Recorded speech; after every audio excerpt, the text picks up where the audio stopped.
So, good morning guys, welcome to my vlog. And tulad nga ng sabi ko kahapon, pupunta tayo sa isa sa mga tourist spots dito sa lugar namin. And today nandito na tayo guys, at ito yung tinatawag na Berg Park Wilhelmshöhe. Ito siya guys.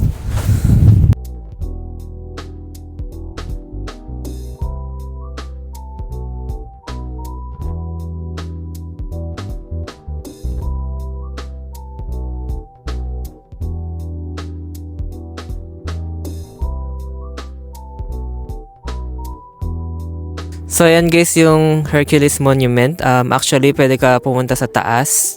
Nakikita niyo yung barricade doon.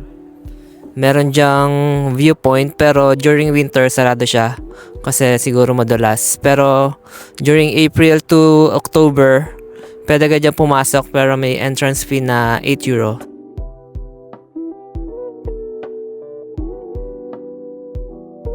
During winter guys, lalo pag may snow, maraming mga pamilya na pumupunta dito kasi yung mga anak nila na bata, pinag-i-sled nila.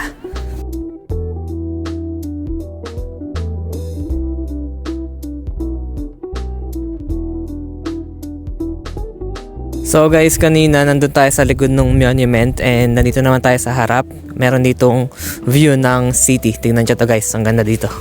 So yan yung view guys.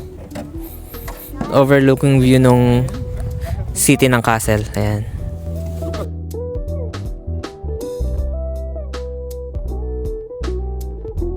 And then since bundok to guys, pwede kang either mag-start from sa taas or dun sa baba. Ito guys, dun. Ayan guys, kita nyo yun. Pwede ka dun mag-start sa baba or dito ka mag-start sa taas. Mas mahirap lang mag-start sa baba kasi nga paakyat. Compared sa mula ka sa taas, pababa ka na lang ng pababa.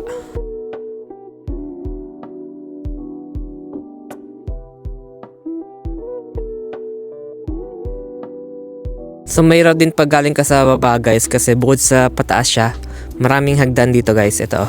Yan guys yung hagdan na dadaanan mo.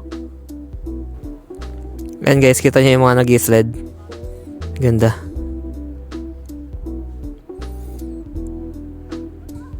So guys, itong Berg Park Wilhelmshöhe, isa siya sa UNESCO World Heritage Site kaya sikat siya guys. And guys, sa loob meron pang mga statue.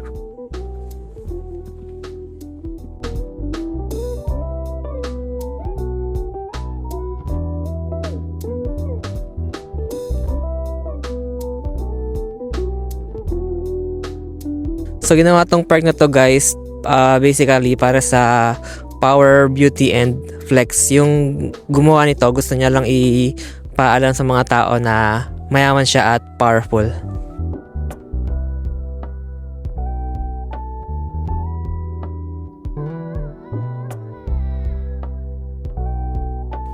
Nandito tayo ngayon guys sa gitna. Ito.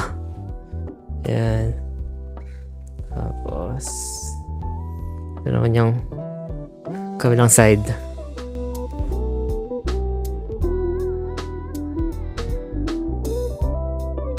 And then guys, meron din kami dalang pang sled. Ito. So hanap kami ng spot. Tapos try namin magpadulas. Let's go!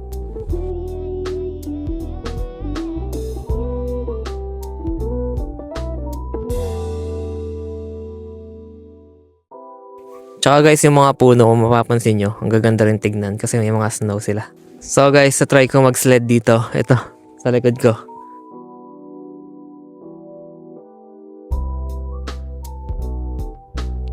So guys, try natin dito sa medyo mababa lang kasi yung matarik kanina, ang taas, masakit sa puwet. Dito, chill lang. Wait, baliktad.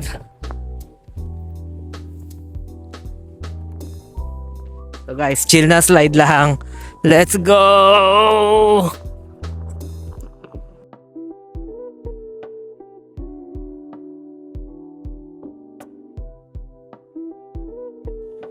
Hindi ako dumudulas guys.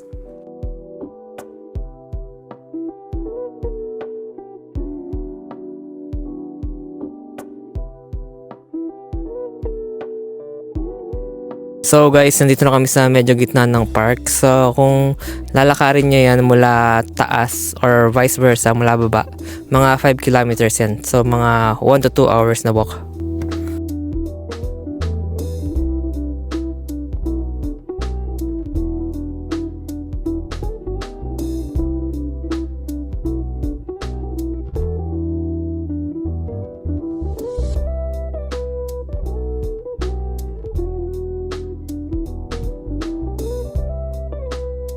Bukod dun sa Hercules Monument guys, marami ditong mga madadaanan na pwedeng picturean. Katulad dun sa kabilang side, meron dong Loewinsburg or Lions Castle. Pero hindi yung totoong castle, ginawa lang yan para lang may design yung overview mula dun sa taas.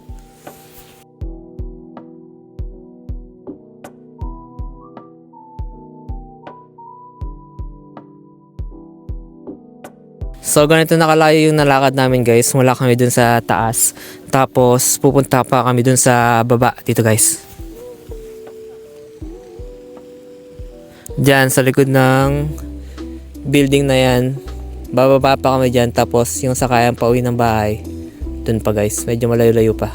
So ganun kalayo yung nilalakad dito guys, pero hindi mo naman kailangan magmadali. Chill-chill ka lang maglakad kasi marami ka naman makikita, tsaka marami kang mapipicturean. So ayan guys, isa sa mga photo spot dito sa Berg Park ay yung Teufelsbrücke or Demon's Bridge na tinatawag.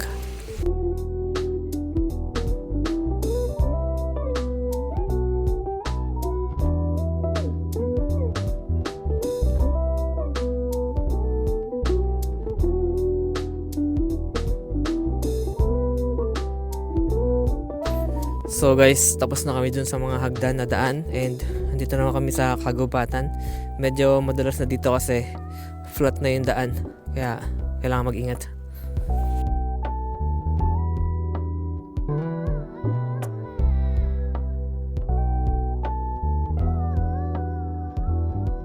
And guys, nakalimutan ko pala sabihin kanina, dun sa mga hagdan sa gitna ng Hercules Monument, meron dong water show tuwing summer. So, ang special dun sa water show, hindi siya ginagamitan ng pump or electricity. So, via gravity lang bumaba yung tubig. Tsaka may mga ilaw din minsan. Oof.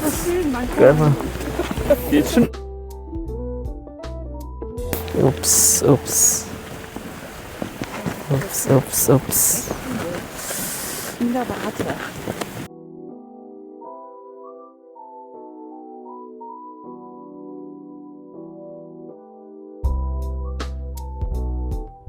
Tuwing summer guys, marami din dito nagja-jogging kasi ano nga to, bundok. So mula sila sa baba hanggang pataas. May mga mga elderly nag-hike sila. So yun yung exercise nila dito guys. So guys, mukhang may na-aksidente din sa taas kasi may ambulansya. Ayan o. Ayan. Sobrang dulas kasi ng daan guys, kaya pag ganitong ka-snow, kailangan mag-doble ingat. So guys, grabe, ang pula na ng ilong ko. So nandito na tayo ngayon guys sa Wilhelmshöhe Palace. So dati siyang palace na tirahan ng mga ruler dito sa castle, and dyan din nila pinapatuloy yung mga royalties guys. So pag may mga guests, dyan nila pinapatuloy. Pero ngayon, ano na lang to, isa na lang siyang museum.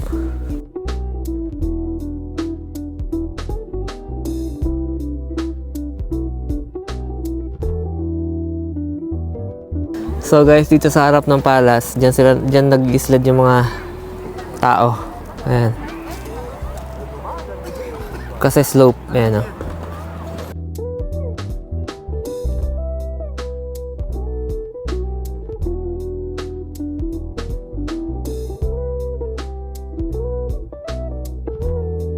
So guys, nandito na kami sa baba.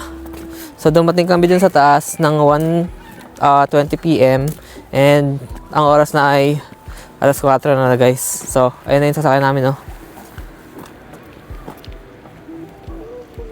Ayan guys, yung tren.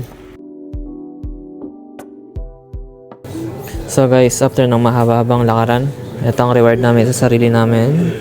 Ayan, Turkish meal, 800 calories. So ayun lang guys, salamat sa panonood, and kung nagustuhan nyo itong video na to, please like and comment down below kung ano yung masasabi nyo dun sa trip natin kanina. Ingat kayo palagi, ciao!